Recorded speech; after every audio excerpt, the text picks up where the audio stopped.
Scott. Okay. This actually enters the conversation that you were having and being about God bringing good out of evil. Yes. Well, the classic example is Joseph, and I think you can look at it two ways. The open way would be all this really terrible stuff happened to Joseph. And God eventually brought good out of evil, and a lot of good out of a lot of evil, but the good was greater than the evil. Or you could look at it in a less open way that God intended every crappy thing to happen to Joseph that did happen. You know, even his dreams that he told to his brothers was an unfortunate circumstance because then they hated him all the more. But then, you know, his life was safe throughout, even though continual bad things continue to happen. Well, I tend to look at it in the more open way that even though Joseph says in the story, much as I like to take the plain sense of the text, God intended it for good. You intended it for evil, but God intended it for good. I don't look at it as beforehand God intended it for good, but he brought it out, like you're saying, with all those possibilities. Sure. So that's a good example. If I just interject, it'd be like if I'm God and you're you and we're playing chess, you take my queen and you think that it's, you intended to checkmate me, but I can actually say that actually is going to help me checkmate you.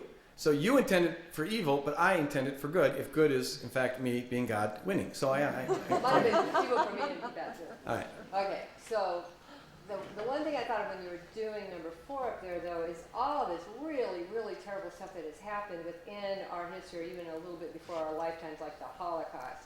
I mean, it does not seem like God was prepared for that. And, I'm sure there's little pieces of good here or there. All the other genocides, and wars and so on. I mean, it sounds like, I know why you're using that, to answer the critics that are afraid of God not being in control. But if you really think about some of these really, really horrible things, if God had all this time to prepare for, bringing some good out of it, it just seems like there's some really, like even that friend of yours, with the bad marriage, how that turned out. Yeah, my response would be, you should have seen how bad it would have been if God hadn't been preparing for it. There's no way we can know that what things would look like if God, wasn't involved in it, wasn't bringing good out of evil, at least trying to bring good out of evil, because I don't think that even that's a fait accompli. I think that takes cooperation and things of that sort. And had people not been praying, we can only see the way things in fact turned out. We can never see how they would have turned out if things had been differently. But beyond that, I would stick to not only biblical reasons, but philosophical reasons for there to be an event for which God didn't know about ahead of time would mean that there'd have to be some reality he didn't know, because it was always possible that would happen. This is just a perfect storm. I mean, when you're talking about Nazi Germany, you're talking about centuries of variables coming to play to create a perfect storm, and it really is absolutely terrible. Now, God could have delimited our potential to be that evil, to create perfect storms like that. But in delimiting those possibilities, I think there's always a cost at the other end. However, our potential for evil is limited, our potential for good is to that degree limited. And wherever God were to limit it, the outer extremities of those would always horrify us. I mean, if the worst evil we were ever capable of was skinning a cat alive, well, that would horrify us as much as the Holocaust, because whatever is at the extremity of our sensibilities is horrifying. And so it's not surprising that there are occasionally absolutely nightmarish, horrifying events, because by definition, they're at the extremity of what we're capable of. Just like we're impressed with Mother Teresa's when people are use their potential for good in that direction. I don't know if that made any sense or not. I'm going to go to a question in the back, but before I do that, I want to throw in my question because it fits in. You get a turn. All right. You talked about God setting parameters, limits. You talked about clipping off some of the possibilities and things. And then, pruning is the word you use. There we go. It's pruning. And then this sort of evil question comes in. Then we ask the question, well, why doesn't God prune more of those possibilities? Why doesn't God place more limits? Sure. And maybe you can have a good answer that you kind of gave her in terms of, well, look at the overall system. If God has to have a certain amount of freedom, there's a certain amount of possibility Sure. of evil. But it seems to be much less defensible if we look at particular instances. Take the rape of a particular girl. If God takes away the freedom of the rapist in that particular moment, it doesn't seem to me to place in jeopardy freedom of the whole cosmos. In that particular moment, does God have the can God place the parameters? Can God do the pruning of the possibilities? Sure. Or what's going on there? Okay, very, very good. How to give short answer to this question. I